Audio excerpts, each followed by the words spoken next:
مکہ کے پہلے والی، فتح مکہ کے بعد والی۔ کچھ وہ ہیں جو فتح مکہ سے پہلے مدد کرنے والے ہیں، اور کچھ وہ ہیں جو فتح مکہ کے بعد مدد کرنے والے ہیں۔ تو فرمایا کہ ثواب کے اعتبار سے، فضیلت کے اعتبار سے فرق ہے، ثواب کے اعتبار سے اور فضیلت کے اعتبار سے فرق ہے کہ جنہوں نے پہلے مدد کی وہ پہلا نمبر لے جانے والے ہیں، فضیلت اور ثواب ان کا زیادہ ہے، اور جو دوسری مرتبہ میں مدد کرنے والے ہیں مکہ فتح ہونے کے بعد، تو ان کا وہ ثواب اور وہ درجہ نہیں ہے جو پہلے والوں کا ہے، ان کا کم درجہ ہے۔ لیکن فرمایا وَكُلًّا وَعَدَ اللَّهُ الْحُسْنَى، یہ بات ہر مسلمان کے ذہن میں رہے۔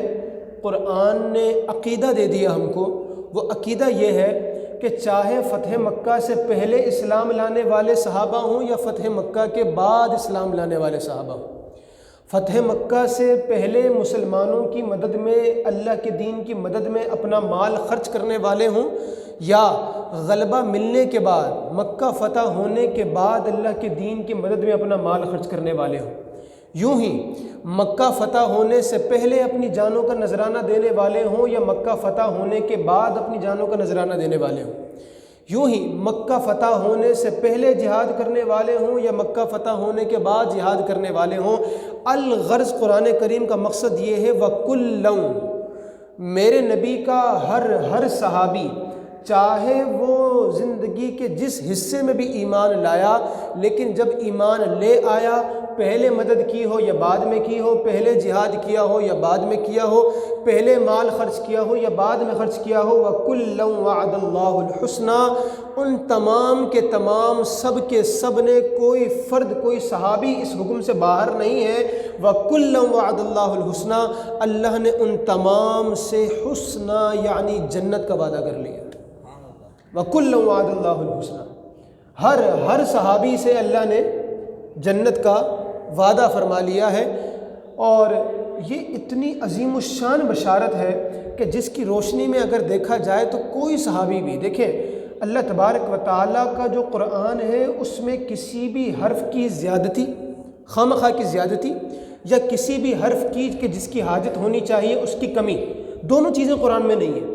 قرآن میں بالکل ایکوریٹ کلام ہے، پرفیکٹ کلام ہے، اس کی کوئی بھی چیز فائدے سے خالی نہیں ہے کہ بغیر کسی فائدے کے زیادہ دے دی ہو یا بغیر کسی فائدے کی چیز کو کم کر دیا گیا ہو۔ قرآن میں آنے والا ہر حرف اپنا مقصد رکھتا ہے۔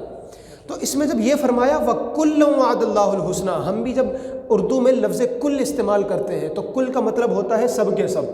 اگر ہم کہیں کہ مسجد میں آنے والے کل نمازی، تو کل نمازی کا مطلب یہی ہوگا کہ سب کے سب نمازی اس حکم میں داخل ہیں کہ انہوں نے نماز پڑھ لی۔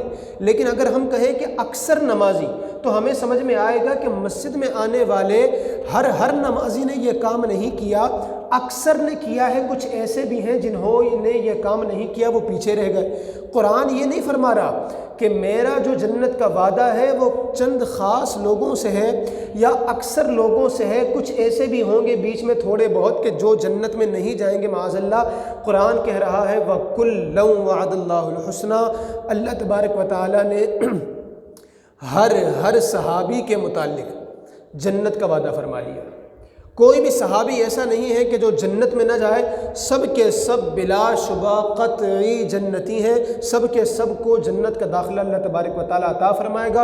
اور یقیناً یہ جو فضیلت اور کرامت اور درجہ ان کا ہے وہ نبی رحمت صلی اللہ تعالیٰ علیہ وآلہ وسلم کی صحبت بابرکت کا نتیجہ ہے۔ اب دیکھیے، یہ تو میں نے ایک مقام آپ کی بارگاہ میں پیش کیا قرآن مجید سے کہ جس میں فرما دیا وَكُلًّا وَعَدَ اللَّهُ الْحُسْنَى، حسنہ بھلائی کا۔ یہ حسنہ کی جو تفسیر ہے وہ جنت ہے، کہ اللہ نے سب سے حسنہ کا وعدہ کیا ہے، بھلائی کا وعدہ کیا ہے۔ اس بھلائی سے مراد کیا ہے؟ جنت ہے۔ اب آپ کہیں گے کہ بھلائی سے مراد جنت کیسے لے لی؟ تو قرآن کی تفسیر کرتا ہے، قرآن کی ایک آیت دوسری آیت کی وضاحت کرتی ہے۔ ابھی میں نے آپ کے سامنے جو مقام پیش کیا جس میں لفظ حسنہ کا استعمال ہوا ہے کہ اللہ نے سب سے حسنہ کا وعدہ کر لیا ہے، اور ہم نے جو تفسیر کی روشنی میں بیان کیا کہ حسنہ سے مراد کیا ہے؟ جنت ہے۔ اب اس کی وضاحت کہاں ملے گی، تائید کہاں ملے گی، اور وہ بھی قرآن کی آیت سے کہاں ملے گی کہ یہ قرآن کی تفسیر قرآن سے ہو جائے؟ اللہ تبارک و تعالیٰ نے ایک اور مقام پر ارشاد فرمایا ان الذین سبقت لہم من الحسنى، اللہ فرما رہا ہے وہ لوگ کہ جن کے متعلق ہم نے حسنہ کا وعدہ کر لیا ہے، ان الذین سبقت لہم من الحسنى، ہم نے جن کا پہلے حسنہ کے حوالے سے ذکر کر دیا ہے کہ یہ وہ لوگ ہیں کہ ان سے حسنہ کا وعدہ ہو چکا ہے۔ ان لوگوں کی شان کیا ہے؟ اللہ فرما رہا ہے ان الذین سبقت لہم من الحسنى اولئک عنہا مبعدون۔ اے لوگوں سن لو، اللہ تبارک و تعالیٰ نے جن کے متعلق حسنہ کا، بھلائی کا، جنت کا وعدہ کر لیا ہے، تو جن سے جنت کا وعدہ ہو چکا وہ سارے کے سارے اولئک عنہا مبعدون، وہ سب کے سب جہنم سے دور کر دیے گئے۔ عنہا، یہ عنہا میں جو ہا ضمیر ہے اس سے مراد کیا ہے؟ جہنم ہے۔ فرمایا اولئک عنہا مبعدون، وہ سب کے سب جہنم سے دور کر دیے گئے ہیں۔ اللہ تبارک و تعالیٰ ان میں سے کسی ایک کو بھی جنت میں داخل نہیں فرمائے گا۔ اور کہا کہ جنت میں داخل کرنا اور جہنم سے دور کرنا، جہنم سے دور کتنا دور؟ فرمایا لا یسمعون حسیسہا، اللہ نے ان کو جہنم سے اتنا دور کر دیا صحابہ کو کہ وہ جہنم کی ہلکی سی آواز بھی نہیں سنیں گے۔ حالانکہ جہنم جتنی بھڑکتی ہے، جہنم کی جو ہولناکی ہے اور جہنم کا جو پرہول گھڑا ہے، اس میں عذاب ملنے، جن کو عذاب ہو رہا ہے ان کی جو پرشور آوازیں ہیں تو اتنی کہ میلوں دور، ہزاروں میلوں سے سنی جا سکے، لیکن اللہ فرما رہا ہے یہ تو جہنم سے اتنے دور ہے کہ جہنم کی ہلکی سی سرگوشی والی آواز بھی صحابہ کے کانوں تک نہیں پہنچے گی۔ یہ تو قطعی پکی جنتی ہیں۔ اور پھر فرمایا وَهُمْ فِي مَشْتَهَتْ أَنفُسُهُمْ خَالِدُونَ، نہ صرف یہ کہ جہنم کی ہلکی سی آواز بھی نہیں سنیں گے، جنت میں اتنے مزے کریں گے کہ ان کا جی جس چیز کو کھانے یا پینے کو چاہے گا اللہ تبارک و تعالیٰ سب ان کو عطا فرمائے گا۔ اور فرمایا یہ جو عطا فرمائے گا یہ کچھ عرصے کے لیے نہیں ہوگا، جو جنت میں چلا گیا تو جنت میں چلا گیا، پھر اللہ تبارک و تعالیٰ جنت سے نکالتا نہیں۔ فرمایا وَهُمْ فِي مَشْتَهَتْ، جو چاہیں گے ملے گا۔ پھر فرمایا خالدون، وہ ہمیشہ یہی حالت ان کی رہنے والی ہے۔ اللہ تبارک و تعالیٰ جب کسی پر نعمتیں فرماتا ہے تو چھینتا نہیں ہے، یہ اس کی شان کے خلاف ہے۔ تو فرمایا کہ میرے نبی کے صحابہ سب سے حسنہ کا وعدہ ہے، اور حسنہ سے مراد جنت ہے، اور اس کی وضاحت دوسری آیت سے ملی کہ یہاں پر مراد جنت ہی ہے، کیونکہ اللہ تبارک و تعالیٰ نے ان کو جہنم سے اتنا دور کر دیا گیا ہے کہ صحابہ کے کانوں تک جہنم کی ہلکی سی آواز بھی نہیں پہنچے گی۔ پھر فرمایا کہ قیامت تو قیامت ہے، جہنم سے ان کو دور کر دیا جائے گا، جنت میں داخل کر دیا جائے گا۔ فرمایا قیامت میں بھی ان کی شان یہ ہوگی کہ لا يحزنهم الفزع الاکبر، فرمایا میرے نبی کے صحابہ کو جو بڑی گھبراہٹ ہے، قیامت کا دن ہے، وہ بھی کوئی غم میں نہیں ڈالے گا۔ میرے نبی کے جو صحابہ ہیں وہ سارے کے سارے ہمیشہ خوشباش رہیں گے، آباد رہیں گے، قیامت میں بھی ان کو گھبراہٹ نہیں ہوگی۔ اور ان سے کیا فرمایا جائے گا؟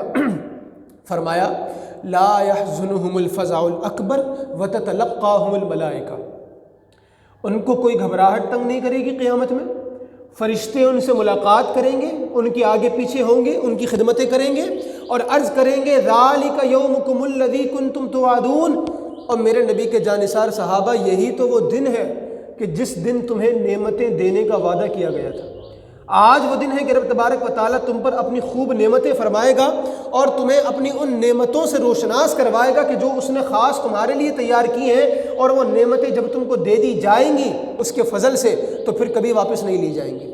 اب آپ یہ دیکھیں قرآن مجید کے صرف 2 مقامات میں نے آپ کے سامنے پیش کیے، اور قرآن مجید نے بڑے خوبصورت انداز میں باقاعدہ وضاحت کر کے بتا دیا کہ فتح مکہ سے پہلے والے صحابہ ہوں یا فتح مکہ کے بعد والے صحابہ ہوں، دونوں میں فضیلت، ثواب اور درجے کا فرق ہو سکتا ہے، لیکن جنت میں جانے کے معاملے میں نبی کے سب صحابہ برابر ہیں۔ سب نے جنت میں جانا ہے، کسی نے جہنم میں نہیں جانا، جہنم کی ہلکی سی آواز سننے سے بھی محفوظ رہیں گے۔ اور فرمایا قیامت میں بھی خوشباش رہیں گے، کوئی غم ان کو نہیں ستائے گا، فرشتے ان کی خدمت پر معمور ہوں گے اور ان سب سے عرض کریں گے کہ مالکو آج آپ نے پریشان تو بالکل نہیں ہونا، کیونکہ آج جو لوگ پریشان ہیں تو ہیں، مگر جن کو نبی کا دامن میسر آ جائے، آپ تو اس شمع رسالت کے پروانے ہوں جو ان کا پروانہ بن جائے، تو اس قیامت کی گھڑی میں وہ ہر قسم کی گھبراہٹ سے محفوظ رکھتا ہے۔ تو یہ ہے میرے نبی کریم علیہ الصلوۃ والسلام کے صحابہ کہ جن کے متعلق قرآن مجید کا یہ فیصلہ ہے، واضح طور پر فیصلہ ہے کہ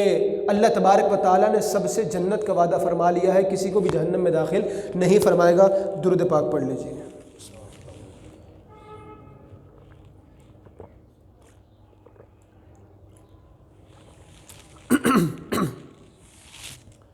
صلو علی الحبیب صلی اللہ تعالی علی محمد صلی اللہ علیہ وسلم، صلاۃ و سلام علیک یا رسول اللہ۔ یہ تو میں نے آپ کے سامنے صرف 2 مقام کی 2 آیتیں پیش کی، اس سے یہ عقدہ واضح ہو گیا کہ ہر صحابی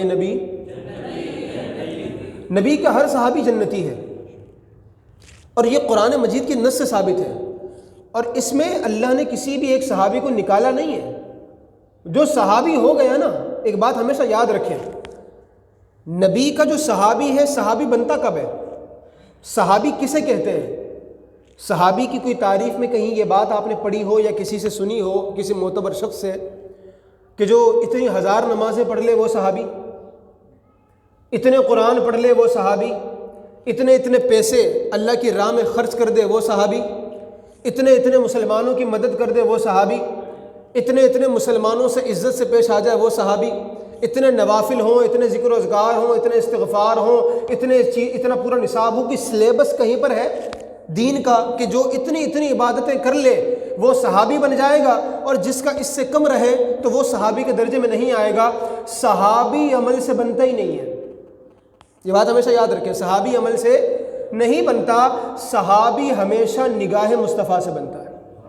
صحابی وہ ہے جس پر میرے مصطفیٰ کریم علیہ الصلوۃ والسلام کی نگاہ پڑ گئی، بشرط یہ کہ وہ مومن تھا۔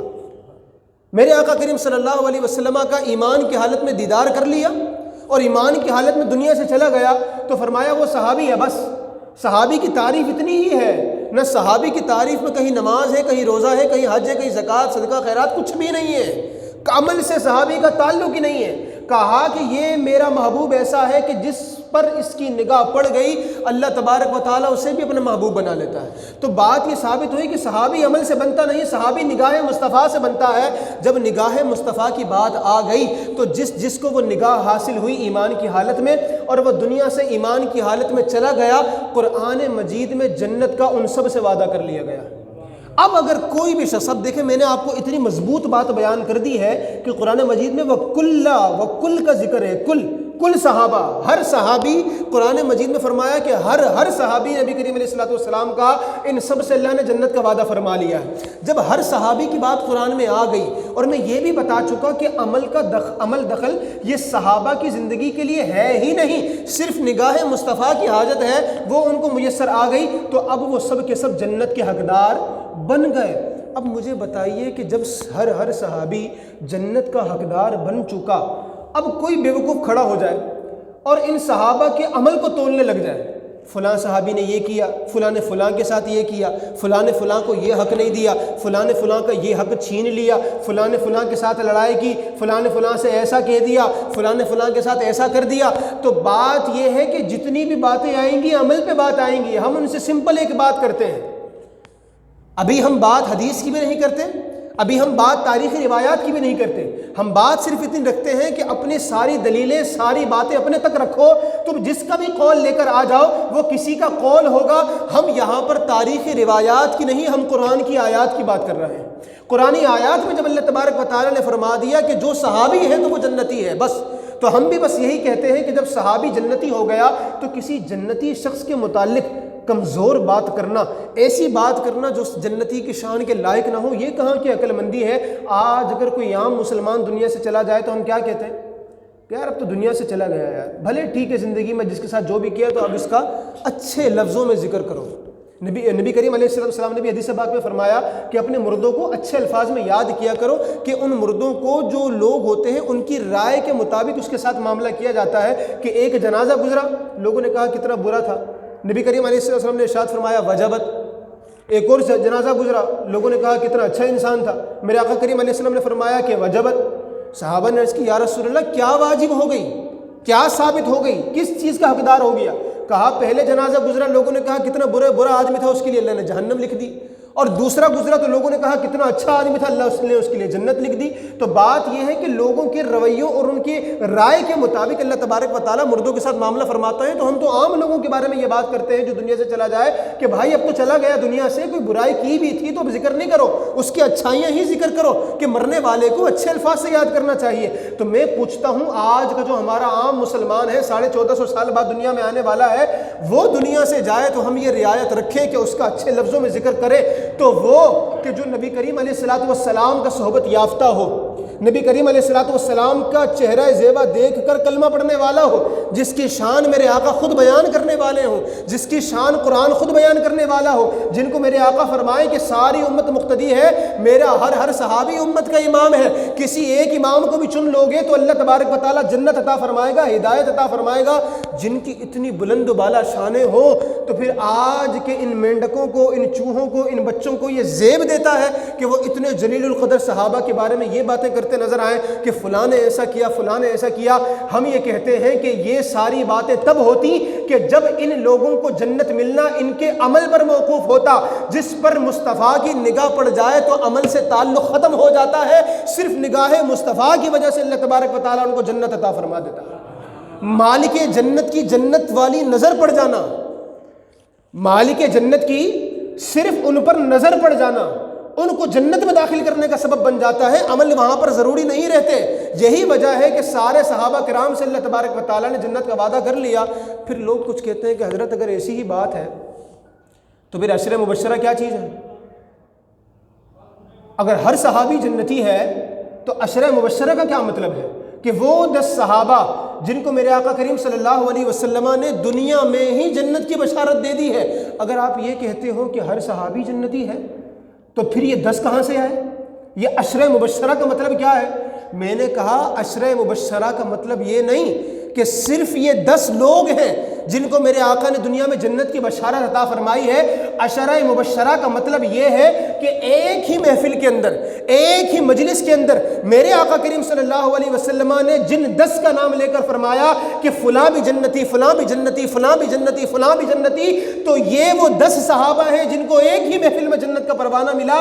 ورنہ میرے آقا کریم صلی اللہ علیہ وسلم نے فرمایا کہ جنت مشتاق ہے۔ عرض کی گئی یا رسول اللہ کن لوگوں سے جنت ملنا چاہتی ہے؟ فرمایا بلال سے ملنا چاہتی ہے، سلمان فارسی سے ملنا چاہتی ہے۔ تو نبی کریم علیہ السلام نے زندگی کے کئی موقعوں پر صحابہ کرام علیہم رضوان کو جنت کی بشارتیں تقسیم کی ہیں۔ ایک موقع پر ایک صحابی سے فرمایا ابھی جو آئے گا وہ جنتی ہوگا۔ وہ صحابی انتظار کرنے لگے میں بھی تو دیکھوں کون آنے والا ہے۔ جب دیکھا تو حضرت معاویہ رضی اللہ تعالیٰ عنہ تشریف لائے۔ اور یہ کوئی تاریخی روایات میں بیان نہیں کر رہا، یہ ابن عساکر رحمۃ اللہ تعالیٰ علیہ جو محدث بھی ہیں انہوں نے اپنی تاریخ میں یہ بات ذکر کی ہے کہ حضرت معاویہ رضی اللہ تعالیٰ عنہ تشریف لائے۔ دوسرے دن نبی کریم علیہ السلام نے پھر ارشاد فرمایا آج جو آئے گا وہ بھی جنتی ہے۔ وہ صحابی نے دیکھا دوسرے دن بھی حضرت امیر معاویہ رضی اللہ تعالیٰ عنہ تشریف لائے۔ تو بات یہ ہے کہ میرے آقا کریم صلی اللہ علیہ وسلم نے اپنے صحابہ کو دنیا کے اندر بھی جنت کی بشارتیں دی ہیں۔ ان 10 کا تعلق صرف اتنا ہے کہ ان کو ایک ہی محفل میں ملا، یہ ان کی خصوصیت ہے کہ ان 10 کو میرے آقا کریم صلی اللہ علیہ وسلم نے ایک ہی محفل میں جنت عطا فرما دی، باقیوں کو مختلف مقامات پر عطا کرتے رہے۔ اگر کوئی یہ کہتا ہے کہ صرف یہ 10 جنتی ہیں تو میں پوچھنا چاہتا ہوں اس میں سیدہ فاطمہ کا نام کہاں ہے؟ ان کو تو خاتون جنت کہتے ہو، ان کو تو جنت کی شہزادی کہتے ہو، فاطمہ کا نام اس میں کہاں آ گیا؟ اگر تم بات کرتے ہو حسین کی تو حسین کا نام کہاں آ گیا؟ بات کرتے ہو حسن کی تو حسن کا نام کہاں آ گیا؟ ارے میں پوچھنا چاہتا ہوں اور کتنے جلیل القدر صحابہ ہیں ان کے نام ان 10 میں شامل نہیں ہیں، تو اس کا مطلب کیا ہے؟ میں نے کہا یہ بات لامحالہ ماننی پڑے گی کہ یہ وہ 10 ہیں کہ جن کو ایک ہی محفل میں جنت عطا کی، ورنہ میرے آقا تو دنیا میں آئے ہی جنت عطا فرمانے کے لیے تھے، کسی کو براہ راست عطا کی ہے اور بعد میں آنے والوں کو تعلیمات عطا کر دی ہے کہ یہ میری تعلیمات پر چلے تو میں نے زندگی میں جنت عطا کر دی، تم بعد میں آنے والے بھی ان تعلیمات پر عمل کرو گے، میرا تم سے وعدہ ہے اللہ تم کو بھی جنت عطا فرمائے گا۔ تو صحابہ کرام سارے جنتی ہیں۔ اب ہمیں تاریخی روایات پر ذہن نہیں ڈالنا، نہیں جی فلاں جنگ ہو گئی، نہیں جی فلاں جنگ ہو گئی، یہ ہو گیا وہ ہو گیا، اس کے ساتھ لڑ لیے اس کے ساتھ لڑ لیے، مولا علی سے لڑائی کر لی۔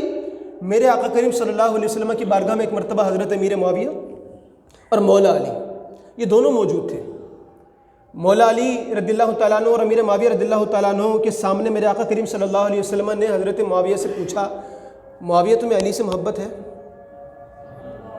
معاویہ تمہیں علی سے محبت ہے؟ وہ عرض کرنے لگے یا رسول اللہ خدا کی قسم میں علی سے محبت کرتا ہوں، خدا کی قسم میں علی سے محبت کرنے والا ہوں۔ آپ یہ دیکھیں کہ نبی کریم علیہ الصلوۃ والسلام کے سامنے جھوٹ بولنے کی ہمت کون کرے، لیکن جب وہ بولنے والا قسم بھی اٹھا لے تو اس کی بات اور مزید پختہ ہو جاتی ہے کہ یا رسول اللہ یہ میرے دل کی آواز ہے، آپ تو صادق و امین ہیں، بلکہ آپ کی وجہ سے صدیق بنتے ہیں، فاروق، عثمان اور علی بنتے ہیں۔ میں عرض کر رہا ہوں یا رسول اللہ خدا کی قسم مجھے علی سے محبت ہے۔ میرے آقا کریم صلی اللہ علیہ وسلم نے ارشاد فرمایا ان قریب ایک وقت آئے گا تمہارے اور علی کے درمیان کچھ ہوگا، تمہارے علی کے درمیان کچھ ہوگا۔ عرض کرنے لگے یا رسول اللہ یہ ارشاد فرمائیے اس کے بعد کیا ہوگا؟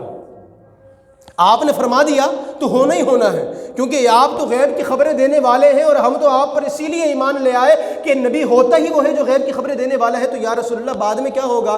آپ نے ارشاد فرمایا اس کے بعد کیا ہونا ہے؟ صحابی علی بھی ہے، صحابی تم بھی ہو۔ اس کے بعد کیا ہونا ہے؟ فرمایا اللہ معاف فرمائے گا، اللہ فضل فرمائے گا اور اپنی رحمت سے جنت عطا فرما دے گا۔ کیا ہوا؟ قرآن مجید فرقان حمید کی آیت مبارکہ نازل ہوئی۔ وہ آیت کیا تھی؟ اللہ فرماتا ہے وَلَوْ شَاءَ اللَّهُ مَا اقْتَتَلُوا، اللہ چاہتا تو کبھی بھی نہیں لڑتے، اللہ چاہتا کبھی بھی نہیں لڑتے، وَلَٰكِنَّ اللَّهَ يَفْعَلُ مَا يُرِيدُ، مگر اللہ جو چاہتا ہے کرتا ہے۔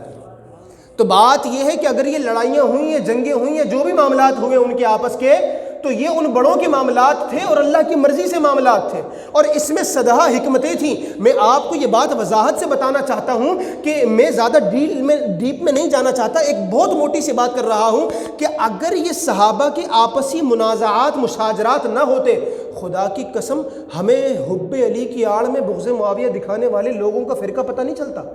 ہمیں یہ رافضی، یہ خارجی اور یہ اس قسم کے غالی اور یہ خشبی فرقے، اس طرح کے معتزلی جتنے ہیں، یہ ہمیں نہیں ملتے۔ یہ سب کے سب فرقے اسی وقت کی پیداوار ہیں، اور صحابہ اور تابعین کی زبانوں پر ان فرقوں کے نام ہیں، اور آج سے 1200 سال پہلے لکھے جانے والی کتابوں میں ان فرقوں کا، ان جماعتوں کا باقاعدہ نام لے کر ذکر کیا گیا ہے۔ تو یہ فرقے جماعتیں کیسے پتہ چلی؟ یہ انہی لڑائیوں میں سامنے آئی کہ جب پتہ چلا کہ جب یہ دونوں آپس میں ہوئے تو اب ان کی آڑ لے کر دین کی دشمنی، اسلام کی دشمنی دکھانے کے لیے کون سامنے آتا ہے؟ تو اللہ تبارک و تعالیٰ دراصل ان فرقوں کو مسلمانوں میں ظاہر کرنا چاہتا تھا، تاکہ مسلمانوں کو پتہ چل جائے کہ یہ جو لوگ ہیں یہ صحیح لوگ نہیں ہیں۔ صحابہ کرام کے جو آپس کے معاملات تھے ان میں سدھا حکمتیں تھیں، اور وہ سب کے سب اللہ تبارک و تعالیٰ کی مرضی سے ہوئے۔ ہم مسلمانوں کو کیا دخل ہے ان چیزوں کے اندر بات کرنے کا؟ صحابہ کرام علیہم رضوان کے آپس کے اگر معاملات کی بات کریں، مولا علی رضی اللہ تعالیٰ عنہ آپ خود فرماتے ہیں، اور اس روایت کو روایت کرنے والے کوئی اور نہیں، امام جعفر صادق ہیں۔ کنڈے کھائے کہ پھر نہیں کھائے؟ ابھی بھی کھا لیے۔ میں نے پچھلے جمعے کہا تھا کنڈے تو حرام ہیں، میں نے کہا تھا کنڈے تو نہیں کھانے تھے نا آپ کو، پوریاں انشاءاللہ کھائی ہوں گی، مجھے امید آپ کی ذات سے یہی ہے۔ آپ نے حلوہ کھایا ہوگا، آپ نے کھیر کھائی ہوگی، الحمدللہ، اللہ کریم سب کو فائدہ نصیب کرے، دل میں نورانیت داخل فرمائے۔ امام جعفر صادق رضی اللہ تعالیٰ عنہ وہ اس روایت کے راوی ہیں۔ کیا فرماتے ہیں کہ میرے دادا جان مولا علی کرم اللہ تعالیٰ وجہ الکریم کا ارشاد ہے کہ انہوں نے فرمایا کہ ہماری جو معاویہ سے جنگ ہوئی ہے یا حضرت اماں عائشہ سے جنگ ہوئی ہے تو وہ قطعاً اس لیے نہیں ہوئی کہ ہم ان کو کافر سمجھتے تھے، فرمایا ہماری جنگیں صرف اس لیے تھیں کہ ہم اپنے آپ کو حق پر سمجھتے تھے، صرف اس لیے ہماری جنگیں ہوئیں کہ ہم اپنے آپ کو حق پر سمجھتے تھے۔ اور ہر صحابی نے اور صحابیہ نے جو جنگ میں حصہ لیا تو صرف اسی بنیاد پر لیا کہ ان کا اپنا اجتہاد، ان کا اپنا علم کہ جو نبی کریم علیہ الصلوۃ والسلام کی نگاہ فیض سے حاصل ہوا تھا، تو وہ ان کو کہتا تھا کہ اپنی بات پر قائم رہنا ہے۔ آپ کو یہ بات پتہ ہونی چاہیے کہ جو مجتہد ہوتا ہے اس کو کوئی دوسرا مجتہد مجبور نہیں کر سکتا۔ مثال کے طور پر امام اعظم امام شافعی کو کہیں کہ بھائی میں تو رفع یدین نہیں کرتا، تم کیوں کرتے ہو؟ بھائی امام شافعی بھی مجتہد ہے، اگر وہ کرنا چاہتے ہیں کرتے رہے، ان کے پاس اپنے دلائل ہیں۔ امام اعظم نہیں کرتے، ہم بھی نہیں کریں گے۔ تو بات یہ ہے ایک مجتہد دوسرے مجتہد کو مجبور نہیں کر سکتا۔ چاروں کی چاروں فقہ دنیا کے اندر موجود ہیں، اور ہم کسی شافعی سے نہیں لڑ سکتے، شافعی ہم سے نہیں لڑ سکتا، ہم کسی مالکی سے نہیں لڑ سکتے، مالک حنبلی سے جا کر نہیں لڑ سکتا۔ کیوں؟ سارے ائمہ مجتہد تھے۔ تو یہ جو صحابہ کرام تھے یہ بھی اجتہاد والے مجتہد تھے سارے کے سارے، ان میں سے کوئی کسی دوسرے کو چیلنج نہیں کر سکتا تھا۔ تو بات یہ ہے کہ کوئی ایک مجتہد دوسرے مجتہد کی بات نہیں مان سکتا کہ مجتہد پر اجتہاد لازم ہوتا ہے، وہ تقلید نہیں کر سکتا۔ اب اگر امیر معاویہ مولا علی کی بات مانے یا مولا علی امیر معاویہ کی بات مانے تو مجتہد مقلد کی بات دوسرے مجتہد کی بات ماننے والا بنے گا، اور یہ ان کے اجتہاد کے خلاف تھا۔ تو یہ خالصتاً علمی بات تھی۔ مولا علی کا جو فیصلہ تھا وہ ان کی اپنی جگہ پر اپنے دلائل کی روشنی میں تھا، اور امیر معاویہ کا جو فیصلہ تھا وہ ان کے اپنے دلائل کی روشنی میں تھا، لہٰذا دونوں نے حق پر ہونے کی وجہ سے لڑائی کی، اور کوئی وجہ یہ نہیں تھی کہ وہ آپس میں معاذ اللہ کوئی ذاتی ان کو اناد تھا۔ آج میں ایک بات بڑے آسانی سے پوچھنا چاہتا ہوں، مجھے ایک بات بتاؤ، مولا علی سے محبت ہے کہ نہیں؟ سبحان اللہ، مولا علی سے سب کو محبت ہے، بچے بچے کو ہمارے محبت ہے، چاہے اہل سنت ہے یا تمام فرقے ہیں، وہ سب مولا علی کی محبت کا دم بھرنے والے ہیں۔ میں پوچھنا چاہتا ہوں مولا علی سے محبت کیوں ہوئی؟ آپ کے دادا لگتے ہیں، نانا لگتے ہیں، چاچا لگتے ہیں، ماموں لگتے ہیں، کوئی رشتہ داری ہے، آپ عرب شریف کے رہنے والے ہیں، کوئی تہذیب کا کوئی تعلق ہے، کچھ بھی کوئی نسبی، کوئی علاقائی، کوئی رضائی، کوئی کچھ بھی، کوئی سسرالی کوئی تعلق بنتا ہے؟ کوئی بھی نہیں بنتا۔ ہمارا کوئی رشتہ نہیں بنتا سوائے اسلام کے کہ وہ بھی مسلمان تھے، ہم بھی مسلمان ہیں، وہ ہمارے نبی کے غلام تھے، ہم ان کے غلام ہیں، اس کے علاوہ ہمارا کوئی رشتہ نہیں بنتا۔ تو بات یہ ہے کہ علی علی کرنے والے، اتنی محبت کرنے والے محبت کرنے پر مجبور کیوں ہوئے؟ کہا کہ یار میرے آقا کریم صلی اللہ علیہ وسلم نے شان بیان کی ہے، فرمایا جس کا میں مولا ہوں یہ علی بھی اس کے مولا ہے۔ فرمایا دنیا میں مدینے جب میں گیا تو سب کو سب کا بھائی بنایا، علی کو میں نے اپنا بھائی بنا دیا۔ فرمایا علی تمہاری مثال موسیٰ اور ہارون والی ہے کہ موسیٰ کے بعد حضرت ہارون تھے، تو تم میرے بعد بھی تم میری مدد کرنے والے ہو، مگر سن لو میرے بعد کوئی نبی نہیں ہے، لہذا تم میرے بعد نبی نہیں بن سکتے۔ تو کہا کہ میرے آقا نے اتنی شان مولا علی کی بیان کی ہے، ہمیں اس لیے مولا علی سے محبت ہے۔ میں کہنا چاہتا ہوں تم نے سن کر محبت کی ہے، جنہوں نے دیکھا ہوگا ان کو محبت نہیں ہوئی ہوگی۔ تم بڑے آئے چورن بیچنے والے محبت کا، تم نے اپنا ٹھیلا اپنا ریڑا الگ لگا لیا محبت کا۔ آج تم نے روایتیں کیا پڑھ لی، تم کو محبت علی کا سمندر تمہارے دل میں لہروں کے ساتھ موجزن ہونے لگا۔ میں پوچھنا یہ چاہتا ہوں یہ پڑھ کے محبت کرنے والے ہیں تو وہ دیکھ کر کتنی محبت کرنے والے ہوں گے۔ آج ہر عاشق مولا علی طلبتا ہے کہ خواب میں دیدار ہو جائے، اگر ہو جائے خدا کی قسم خوشی ہوگی کہ نہیں ہوگی، عید ہوگی کہ نہیں ہوگی؟ ہر مسلمان اس چیز کو چاہے گا کہ مولا علی کا دیدار ہو جائے۔ میں یہ پوچھنا چاہتا ہوں مولا علی جن کا دیدار ان لوگوں نے باقاعدہ اپنی سر کی آنکھوں سے کیا، ایک بار نہیں بار بار کیا، اور وہ تو دیدار اس لیے کرنا چاہتے تھے کہ میرے آقا نے فرمایا النظر الی وجہ علی عبادہ، ارے علی کا چہرہ دیکھنا بھی عبادت ہے، اور صحابہ کرام سب سے بڑھ کر عبادت کرنے والے تھے، وہ سب سے بڑھ کر عبادت گزار تھے۔ تو مولا علی کو دیکھنا تو محبت ہے، وہ تو عبادت سمجھ کے دیکھا کرتے تھے۔ میں یہ پوچھنا چاہتا ہوں کہ اتنی محبتوں کے بعد، حضور کے منہ سے خود فضائل سننے کے بعد، اور حضور خود پوچھ لے معاویہ سے معاویہ محبت کرتے ہو کہ نہیں، ان کے سامنے اقرار کرنے کے بعد اگر کوئی بندہ بولے کہ ان کو معاویہ سے حضرت مولا علی سے معاذ اللہ نفرت تھی، اس کی بات مانی جا سکتی ہے؟ کسی طور پر نہیں مانی جا سکتی، بالکل نہیں مانی جا سکتی۔ یہ نبی کریم علیہ الصلوۃ والسلام کا فیضان تھا کہ صحابہ کی آپسی چپقلیشیں نہیں تھی۔ اب آپ کہیں گے جی فلاں تاریخ میں یوں ہے، فلاں نے ممبر پہ یوں بیان کیا، سوشل میڈیا پہ یہ سنا۔ میں نے کہا میں سب بکواسات پہ لعنت بھیجتا ہوں، میں ان کی بکواسات پر بھی لعنت بھیجتا ہوں، فرقہ واریت پر بھی لعنت بھیجتا ہوں، قرآن کی آیت پڑھتا ہوں۔ اب آپ سن لو، تاریخی روایت ماننی ہے یا قرآن کی آیت ماننی ہے؟ تاریخی روایت ماننی ہے یا قرآن کی آیت ماننی ہے؟ کہیں کہ جی نہیں دل میں بغض تھا، دل میں بغض تھا۔ میں نے کہا تو دل میں گھس جانے والا سرجن ہے، قرآن سے پوچھ کے دل میں بغض تھا یا نہیں تھا؟ اللہ فرماتا ہے وَنَزَعْنَا مَا فِي صُدُورِهِم مِّن غِلٍّ إِخْوَانًا عَلَىٰ سُرُرٍ مُتَقَابِلِينَ۔ قرآن فرماتا ہے ہم نے ان کے دلوں سے کینہ اور دشمنی نکال لی ہے، ان کے دلوں میں دشمنی ہو ہی نہیں سکتی۔ اللہ تبارک و تعالیٰ نے یہ فنکشن نکال لیا۔ مولا جب دلوں سے دشمنی نکال لی تو آپس میں کیا ہے؟ فرمایا اخوانن، یہ تو بھائی ہیں۔ میں پوچھنا چاہتا ہوں آج اگر کوئی کہتا ہے میرا یہ سگا بھائی ہے، میرا باپ بھی ہے، اس کا باپ بھی ہے، تو میں نے کہا تیرا کہنا اتنی بڑی دلیل نہیں ہوگا بھائی ہونے کے لیے جتنا قرآن کا بھائی کہنا دلیل ہے۔ اگر قرآن کہہ دے کہ یہ آپس میں بھائی بھائی ہیں تو ان کا بھائی بھائی ہونے کا رشتہ نسبی اور خون کے رشتے سے زیادہ بڑھ کر بھائی والا ہوتا ہے۔ اللہ نے فرما دیا یہ بھائی بھائی ہو گئے۔ مولا شان کیا ہے؟ فرمایا علی سرر متقابلین، جن کو تم نے لڑنے کی بات کرتے ہو، جن کے دل میں بغض کی باتیں کرتے ہو، ارے وہ تو بھائی بھائی ہو چکے، اور جب جنت میں جائیں گے تو آپس میں ایک دوسرے کے سامنے نور کے اور رحمت کے اور فضل کے اور سونے چاندی کے بڑے بڑے ممبروں پر بیٹھ کر ایک دوسرے سے باتیں کر رہے ہوں گے۔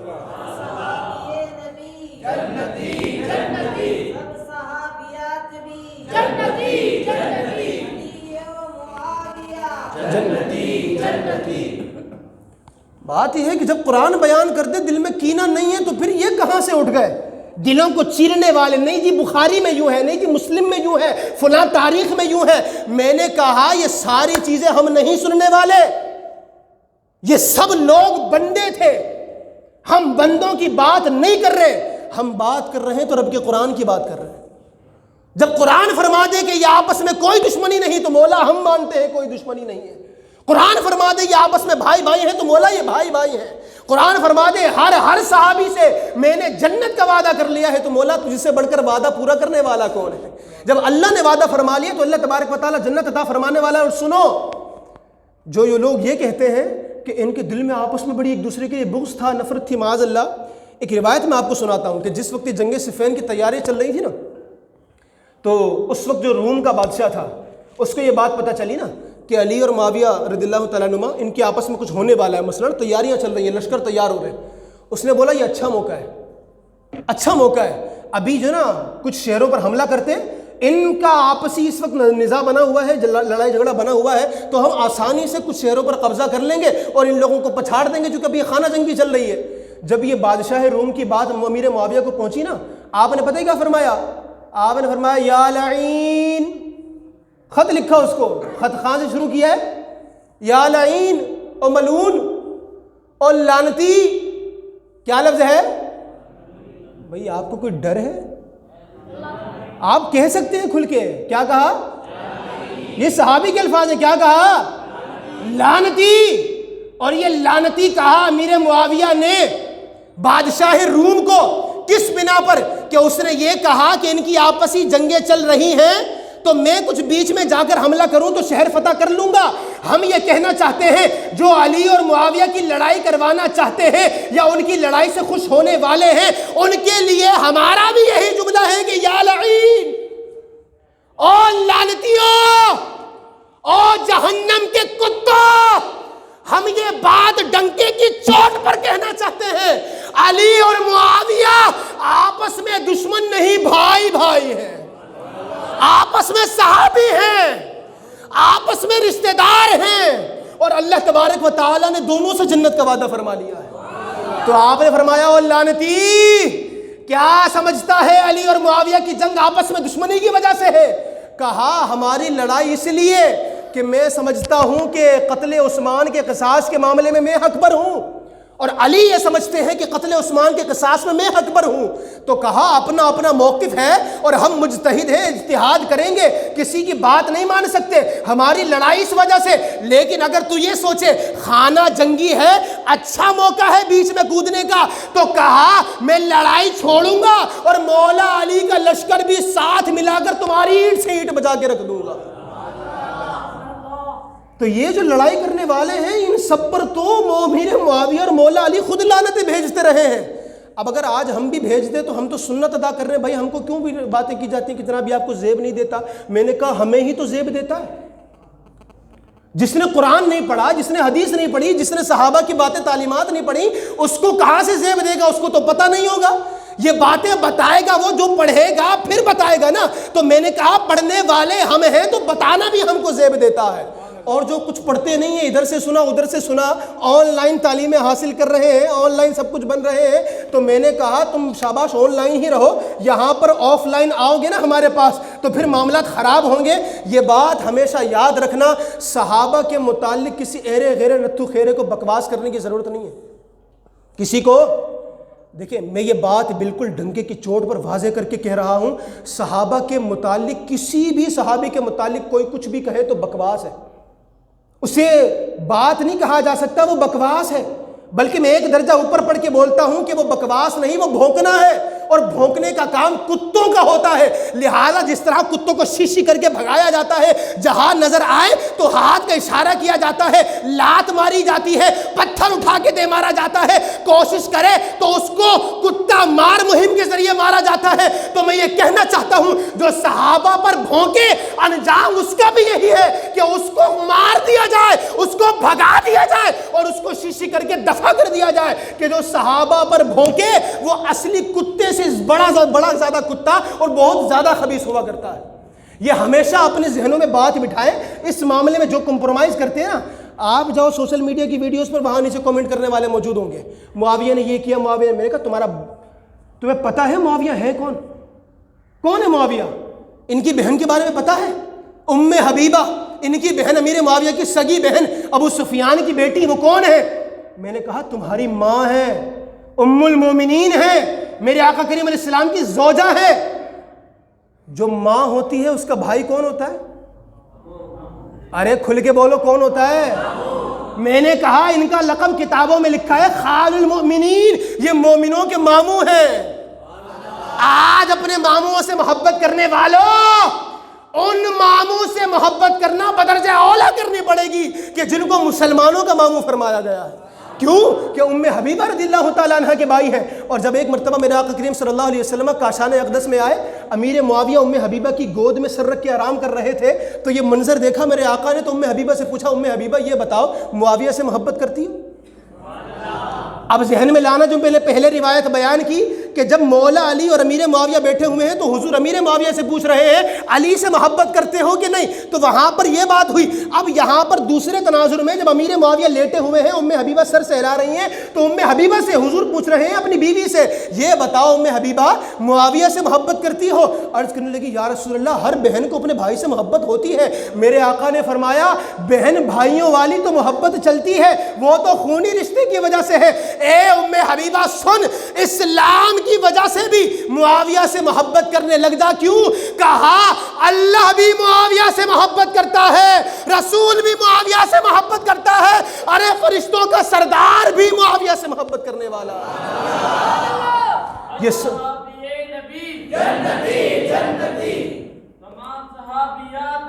جنتی۔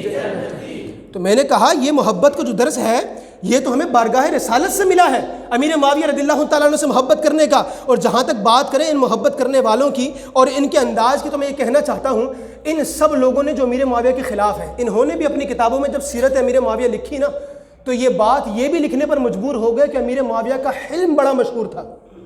حلم کا مطلب کیا ہے؟ مثال کے طور پر اگر یہاں کوئی دشمن امیر معاویہ آ جائے، غلطی سے اس کو پتہ چلا کہ یہاں پر 1:30 بجے جمعہ ہوتا ہے، اگرچہ ہوتا نہیں ہے، ہوتا 35 پہ ہی ہے، لیکن چلے آ گیا وہ پھر بھی، تو اس نے آ کے دیکھا جی امیر معاویہ کی شان میں بات ہو رہی ہے، وہ کھڑا ہو جائے بیچ میں سے، حضرت آپ کو نہیں پتہ یہ کیا وہ کیا وہ کیا وہ کیا۔ اب ایسے موقع پر میں بھی اس سے لڑنا شروع کر دوں تو یہ تو وہ بات رہی نا کہ کتے نے بھونکا ہم بھی آگے سے بھونکنا شروع کر دیں، کتا بھونکتا ہے تو آپ بھی بھونکنا شروع کرتے ہیں، ایسا تو نہیں ہوتا نا بھائی، کچھ کو بگایا جاتا ہے، بھائی کیا ہو گیا، کس کے پلے پڑ رہا ہے تو ہے۔ اب ایسا کوئی شخص آ جائے تو میں اس کی بات حلم سے سنوں، میں لڑوں نہیں، اس کو کہوں آپ تشریف رکھیں، آپ جو بات کرنا چاہتے ہیں میں نے سن لی ہے، نماز کے بعد مجھ سے ملاقات کریں، انشاءاللہ آپ کے شبہات اور اعتراضات کو دور کر دیا جائے گا۔ آپ کیا کہیں گے؟ یار بردبار انسان ہے، خواہ غصے میں نہیں آیا، اگلے کا انداز غلط تھا، پھر بھی اس نے معاملے کو اچھے انداز میں ڈیل کیا۔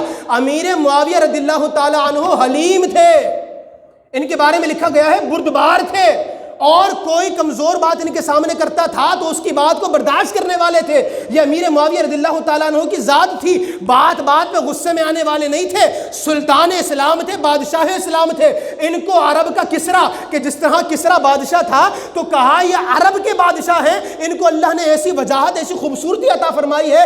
تو میں یہ کہنا چاہتا ہوں اگر یہ حلیم شخص، اگر یہ بردبار شخص جنگ پر تیار ہو گیا، جان سے مرنے مرانے پر تیار ہو گیا، لشکر تیار کر کے پہنچ گیا، تو وہ کوئی ذاتی معاملہ نہیں ہو سکتا، وہ یقیناً کوئی اسلامی معاملہ ہو سکتا ہے، اور یہ یقیناً اسلامی معاملہ تھا۔ اور میں یہ بات کرنا چاہتا ہوں کہ امیر معاویہ رضی اللہ تعالیٰ عنہ کے دفاع میں جب ہمارے بزرگوں نے کتابیں لکھیں، میرے آقا کریم صلی اللہ علیہ وسلم ان کے خواب میں تشریف لائے۔ مفتی احمد یار خنی رحمۃ اللہ تعالیٰ نے، جن کا مزار گجرات میں ہے آج پاکستان میں، انہوں نے حضرت امیر معاویہ کی دفاع میں کتاب لکھی۔ میرے آقا کریم صلی اللہ علیہ وسلم خواب میں تشریف لائے اور آ کر فرمانے لگے کہ احمد یار، جس طرح تم نے میرے صحابی کی حفاظت کی ہے، اللہ تمہاری حفاظت فرمائے۔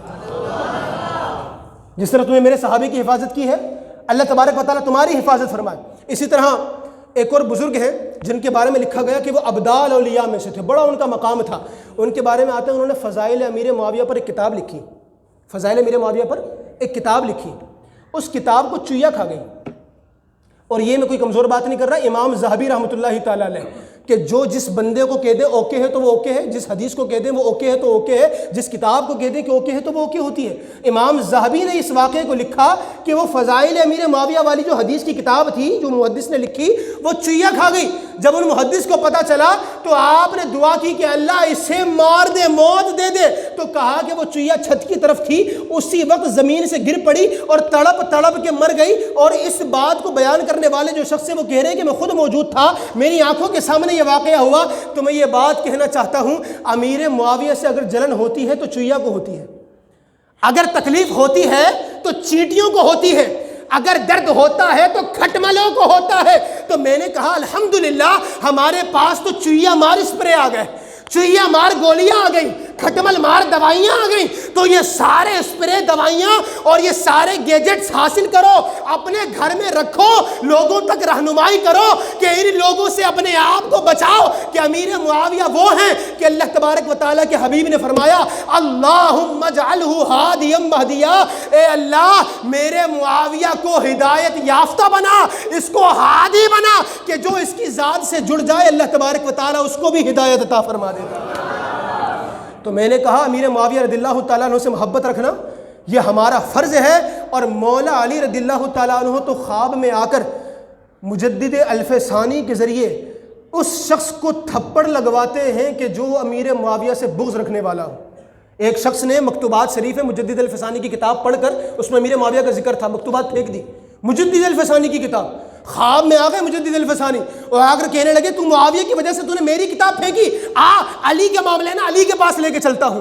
مجدد الف ثانی علی کے پاس لے کے گئے، مولا علی نے جب اس کو دیکھا تو کہا کہ سن لو صحابہ سارے سچے ہیں، سارے عادل ہیں، کمزور بات کبھی نہ کرنا، ٹھیک ہے اس بات کا دھیان رکھنا۔ کہتے ہیں کہ اس نے مولا علی کی بات سن تو لی، دل صاف نہیں ہوا تھا۔ مولا علی نے مجدد الف ثانی سے کہا ابھی بھی اس کا دل صاف نہیں ہوا، تھپڑ لگاؤ اس کو۔ جب مجدد الف ثانی نے تھپڑ لگایا تب جا کر دل کی صفائی ہوئی۔ تو میں نے کہا پتہ یہ چلا جو امیر معاویہ سے بغض رکھتے ہیں وہ لاتوں کے بھوت ہوتے ہیں، جو لاتوں کے بھوت ہوں وہ باتوں سے ہرگز نہیں مانتے۔ لیکن الحمدللہ ہم تو وہ ہیں کہ نبی نے جس کو اپنا لیا ہم بھی اس کو اپنانے والے ہیں، نبی نے جس کو اپنی اقتداء میں لے لیا ہم اس کو اپنا امام بنانے والے ہیں۔ اور ہم یہ بات کرنے والے ہیں کہ علی اور معاویہ، علی اور معاویہ، یہ آپ کے ہاتھ اٹھا کر یہ بات کرنے کی ضرورت ہے۔ یہ ہاتھ اٹھائیں اپنے، جو اٹھا سکتے ہیں، ماشاءاللہ اللہ نے آپ کے ہاتھ سلامت رکھے ہیں، یہ قیامت میں دکھائیے گا علی اور معاویہ، علی اور معاویہ، علی اور معاویہ۔ اور اعلیٰ حضرت رحمۃ اللہ تعالیٰ نے لکھا ہے جو معاویہ پر بھونکے وہ دنیا کا کتا نہیں جہنم کا کتا ہے۔ اور یہی بات کافی ہے، جو معاویہ پر بھونکے وہ کتا ہے اور دنیا کا بھی نہیں جہنم کا ہے۔ وما علینا الا البلاغ المبین۔